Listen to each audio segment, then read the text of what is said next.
सुप्रभात बच्चों।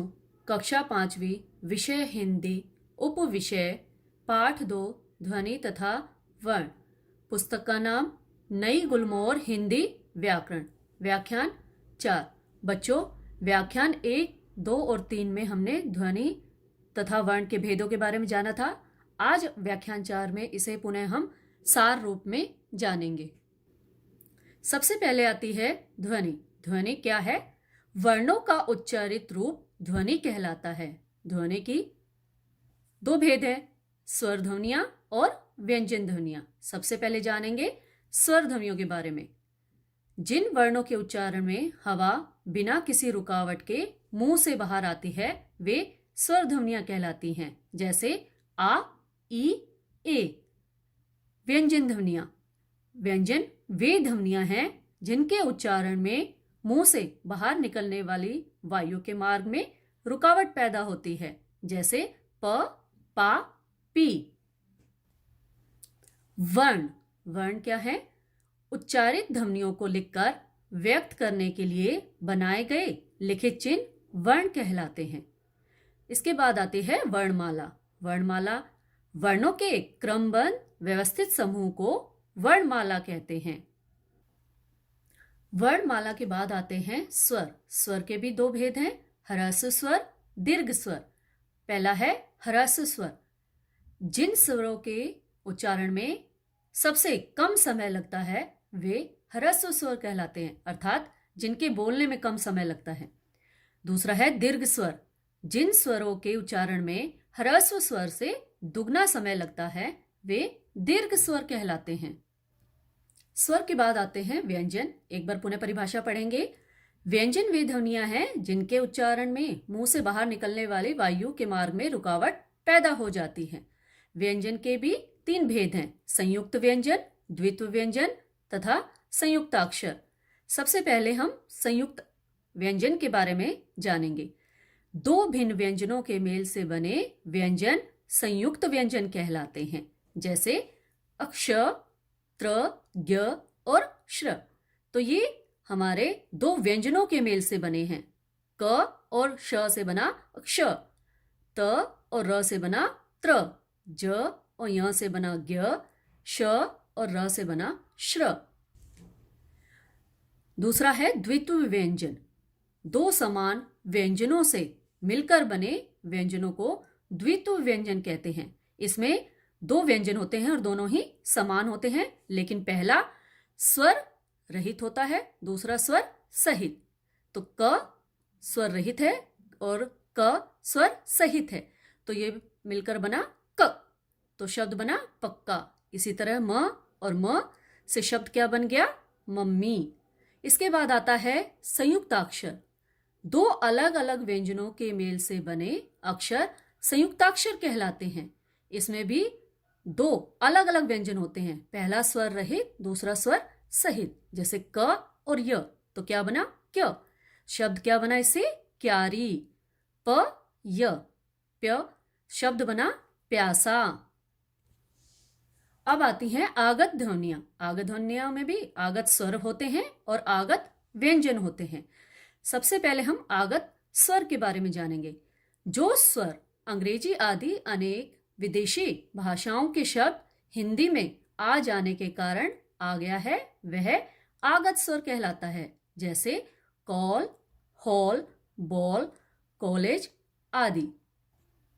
अब है आगत व्यंजन। आगत व्यंजन क्या है?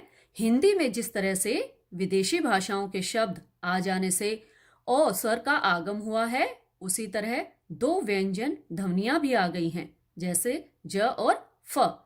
इन ध्वनियों का प्रयोग तभी किया जाता है जब इनके प्रयोग के कारण शब्द के अर्थ में अंतर आ जाता हो। जैसे पहला शब्द दिया हुआ है सजा। सजा का अर्थ क्या होता है बच्चों? सजाना। लेकिन दूसरा शब्द क्या है? सजा। इसका अर्थ क्या होता है? दंड। तो दोनों में फर्क आपको दिख रहा है, इसके नीचे नुक्ता नहीं है और यहां पर नुक्ता है। दूसरा शब्द है जरा। जरा का अर्थ होता है बुढ़ापा और जरा का अर्थ होता है थोड़ा सा। अब हम रै के विभिन्न रूपों के बारे में जानेंगे कि रै का प्रयोग हम किन किन रूपों में करते हैं। सबसे पहले है जब रे स्वर रहित यानी कि आधा होता है, वो किसी व्यंजन से पहले आता है, तो वह उस व्यंजन की शिरोरेखा पर रेफ इस प्रकार के रूप में प्रयोग होता है। इसे हम रेफ कहते हैं। जैसे हमने लिखा पर्वत दर्पण।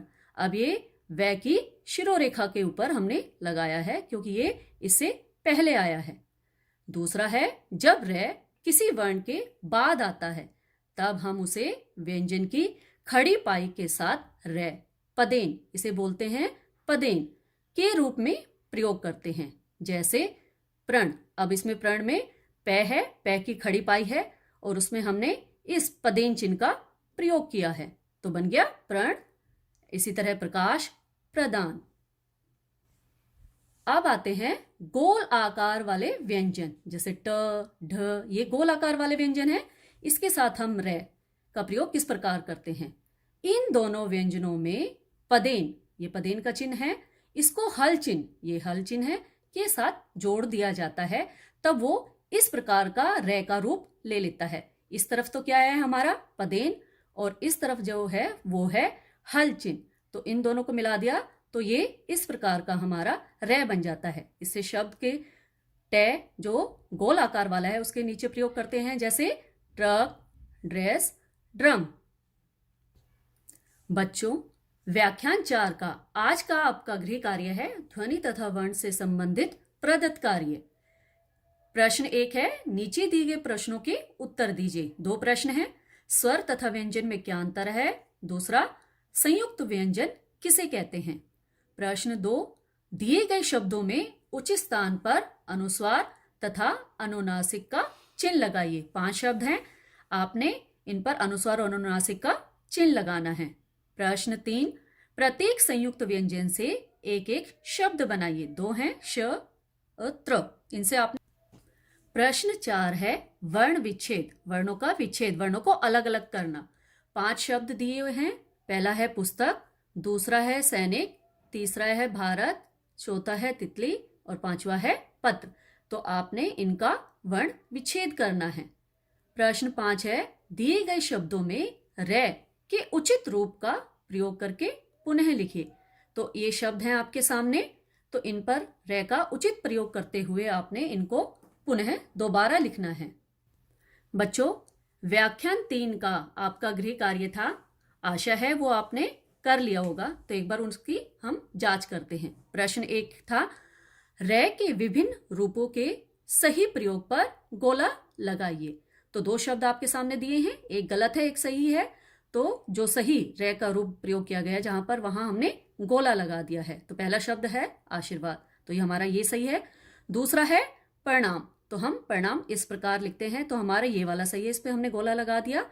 तीसरा है ट्रक, तो इसमें ये वाला शब्द हमारा सही है, इस पर हमने गोला लगा दिया है। प्रश्न 2, निम्नलिखित शब्दों के वर्ण विच्छेद कीजिए। पहला है कमल, इसका वर्ण विच्छेद है क, अ, म, अ, ल, अ। दूसरा है बादल, ब, आ, द, अ, ल, अ, बादल। तीसरा है भक्ति, भ, अ, क, अ, त, ई, भक्ति। प्रश्न 3, हमारे त्योहार विषय पर 10 वाक्य लिखिए। पहला है, जीवन में त्योहारों का बड़ा ही महत्वपूर्ण स्थान है। नंबर 2, जीवन की एक रास्ता मिटाने के लिए त्योहार बहुत आवश्यक है। नंबर 3, सभी त्योहारों का संबंध ऋतु चक्र तथा फसल चक्र से है। नंबर 4, त्योहारों में मानव समुदाय में एकता, भाईचारा, समानता आदि महान संदेश छिपे होते हैं। नंबर 5, सभी समुदायों में त्योहार मनाने की लंबी परंपरा है। नंबर 6, भारत में विभिन्न संप्रदाय के लोग रहते हैं। नंबर 7, दशहरा, दीपावली, होली, गुरु पूर्णिमा आदि भारत में मनाए जाने वाले प्रमुख त्योहार हैं। नंबर 8, इसके अतिरिक्त स्वतंत्रता दिवस, गणतंत्र दिवस और गांधी जयंती हमारे राष्ट्रीय त्योहार हैं। नंबर 9, यहाँ मनाए जाने वाले त्योहार सबसे अधिक हैं। नंबर 10, भारत की यह विशेषता है कि यहाँ सभी धर्म के लोग एक दूसरे का त्योहार मिलजुल कर मनाते हैं।